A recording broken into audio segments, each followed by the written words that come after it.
Life insurance اور health insurance کا حکم۔ مصطفیٰ شاہد کراچی سے پوچھتے ہیں،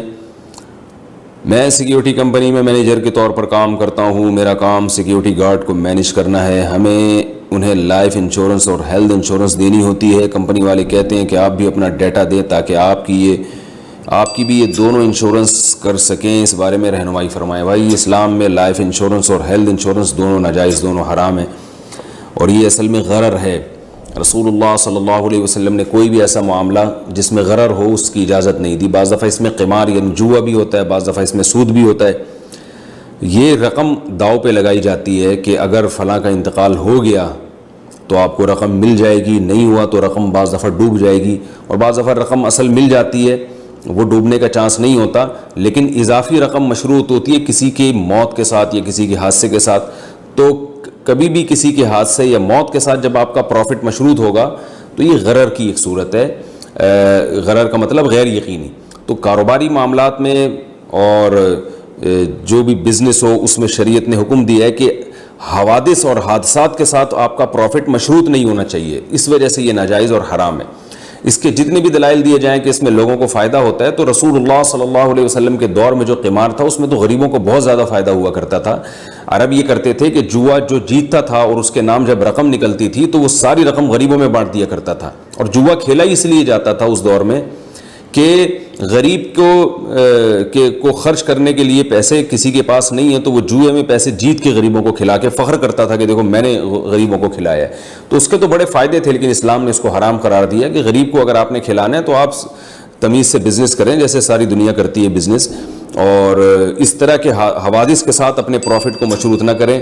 کہ یہ چیز نکل آئی یا یہ تیر نکل آیا میرے نام سے تو یہ پیسے میں جیت گیا۔ یا انشورنس میں بھی یہی ہوتا ہے کہ حادثہ ہو گیا تو آپ کو پیسے ملیں گے، حادثہ نہیں ہوا تو پیسے نہیں ملیں گے۔ آپ یہ کہہ سکتے ہیں کہ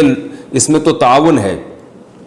جس کے ساتھ حادثہ ہو رہا ہے اس کے ساتھ تعاون ہے، تو تعاون کے لیے اس طرح سے بزنس یہ جائز نہیں ہے۔ تعاون کا طریقہ یہ ہونا چاہیے کہ بہت سے لوگ ایک کمیونٹی بنائیں اور اس کمیونٹی میں پیسے جمع کروائیں، جس کو ضرورت پڑتی ہے اس کے ساتھ ان پیسوں سے تعاون کیا جائے، جیسے بہت ساری کمیونٹی نے بنائے ہوئے ہیں۔ یہ تو ایک انشورنس تو ایک باقاعدہ بزنس ہے۔ میں بھی اس کے دلائل کی تفصیل میں زیادہ نہیں جاؤں گا، یہ تو بہت لمبا کلپ ہو جائے گا، اس پر علماء نے بہت کچھ لکھا ہے۔ یہ صرف میرا بتانے کا مقصد یہ ہے کہ انشورنس اور کے جواز پہ جو دلائل دیے جاتے ہیں تو علماء ان دلائل سے غافل نہیں ہیں،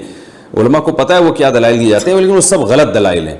تو اسلام نے جو باہمی تعاون کا طریقہ بیان کیا ہے، یا آپ خود سے بھی کوئی طریقہ ایجاد کر سکتے ہیں، اس طریقے میں یہ ضروری ہے کہ وہ قمار سے، سود سے اور غرر سے پاک ہو۔ تو ان تین چیزوں سے پاک ہونا اس کا ضروری ہے، پھر آپ باہمی تعاون کی کوئی صورت نکالیں۔ تو اور یہ آپ دیکھ لیں انشورنس کے اخلاقی نقصانات بھی کیا ہیں، کہ یہ کمپنیوں کا ایک باقاعدہ بزنس ہے، اس کے اخلاقی نقصانات یہ ہیں کہ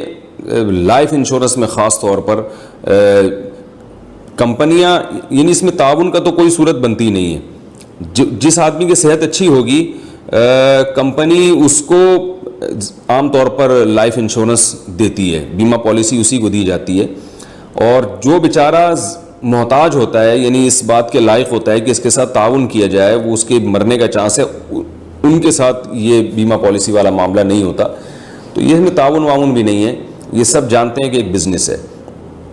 اور تو بزنس کے بارے میں شریعت کا اصول یہ ہے کہ وہ بزنس کے اصولوں پر ہونا چاہیے، مشارکت ہو، مضاربت ہو، یا جو بھی بزنس کے اور دیگر طریقے علماء بیان کرتے ہیں ان طریقوں میں سے کسی ایک طریقہ پر فٹ بیٹھ رہا ہو۔ زمانہ ڈھل رہا ہے مغربی تہذیب میں، لیکن